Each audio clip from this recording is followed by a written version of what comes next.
ایک ہی ڈیمانڈ کی تھی رسول نے امت سے، اپنی محنتوں کے بدلے میں، اپنی زحمتوں کے بدلے میں، کہ آج اگر مسلمان فخر سے سجدہ کرتا ہے، یہ احسان کس کا ہے؟ یہ رسول کا احسان ہے۔ آج اگر میں بولوں کہ میں مسلمان ہوں، میرے گھر میں حیا ہے، عفت ہے اور غیرت ہے، یہ کس کا احسان ہے؟ یہ رسول کا احسان ہے۔ آج اگر مجھے حلال و حرام و نجس کی تمیز اگر پائی جاتی ہے، یہ کس کا احسان ہے؟ رسول کا احسان ہے۔ اور رسول نے ساری محنتوں کے بدلے میں مجھ سے ایک چیز کا تقاضا کیا ہے، اور وہ تقاضا یہ ہے کہ میری آل سے کیا کیا کرو؟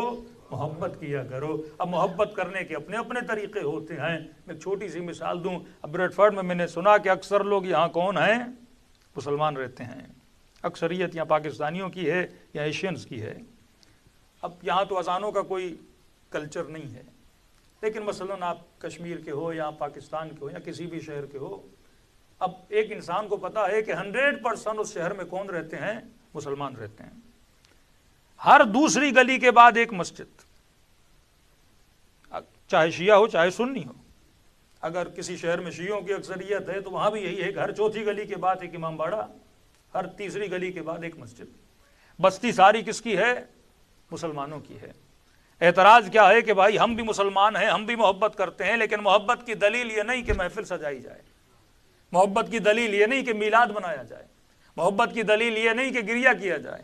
اس کے جواب میں عرض کر رہا ہوں کہ ہر دوسری گلی میں ایک مسجد، اور جب وقت اذان آتا ہے تو ہر مؤذن اپنی مسجد کے مناروں سے ایک نعرہ لگاتا ہے کہ اللہ اکبر، اللہ اکبر۔ ترجمہ کیا ہے کہ اللہ بڑا ہے، اللہ بڑا ہے۔ اشہد ان لا الہ الا اللہ، گواہی دیتے ہیں کہ اللہ ایک ہے۔ اشہد ان محمد رسول اللہ، گواہی دیتے ہیں کہ محمد اس کا رسول ہے۔ میں نے کہا جناب بڑی عجیب بات ہے، ہر دوسری گلی میں اعلان ہو رہا ہے، اور اعلان کہاں پہ ہو رہا ہے؟ جہاں ساری بستی اللہ کو بڑا مانتی ہے، جہاں سارے لوگ محمد کو اللہ کا رسول مانتے ہیں۔ اب شیعہ ہوں تو وہاں بھی اذانیں دی جاتی ہیں کہ اشہد ان امیر المؤمنین علی ولی اللہ۔ ایک ایسے مجمع میں اعلان ہو رہا ہے جہاں سارے کے سارے امیر المومنین کو اللہ کا یا رسول کا ولی مانتے ہیں۔ تو بات سمجھ سے باہر ہے۔ انفارمیشن اسے دی جاتی ہے جسے پتہ نہ ہو، جسے آلریڈی سب کچھ پتا ہے کہ بندہ پیدا ہوا، ادھر اذان دی، ادھر اقامت دی، اور بھائی ایک بار اعلان کر دو، 4 بار اعلان کیا جا رہا ہے کہ اللہ بڑا ہے، اللہ بڑا ہے، اللہ بڑا ہے، اللہ بڑا ہے، محمد اس کا رسول ہے، محمد اس کا رسول ہے، علی اس کا ولی ہے، علی اس کا ولی ہے۔ ہم نے کہا اذانیں دے کیوں رہے ہو؟ اذان کا پرپس کیا ہے؟ کہ اذان اس لیے دے رہے ہیں کیونکہ ان کو نماز پہ بلایا جائے۔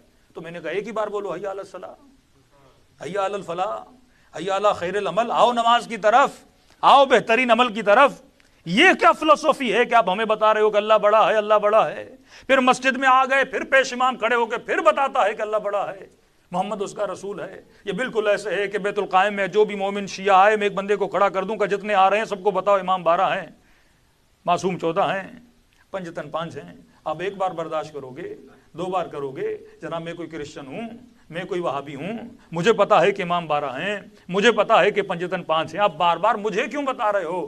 تو جواب یہ ملا کہ جناب ہمیں بھی پتا ہے کہ بستی مسلمانوں کی ہے، لیکن ہم اعلان اس لیے کر رہے ہیں کیونکہ اللہ کا حکم ہے۔ اگر عقیدہ ہے تو اظہار ضروری ہے۔ عقیدہ چھپایا نہیں جاتا، عقیدے کے لیے اظہار کرنا پڑتا ہے۔ ہمیں کیسے پتا چلے کہ جناب اللہ کو مانتا ہے، رسول کو مانتا ہے؟ تو میں نے کہا جس طرح عقیدہ ایک احساس باطنی ہے، اس کے لیے اظہار ضروری ہے، اسی طرح محبت اہل بیت بھی اظہار باطنی ہے۔ جب تک تم جشن مناؤ گے نہیں، مجھے کیسے پتا چلے گا کہ تیرے دل میں حسین کی محبت ہے؟ محمد وآل محمد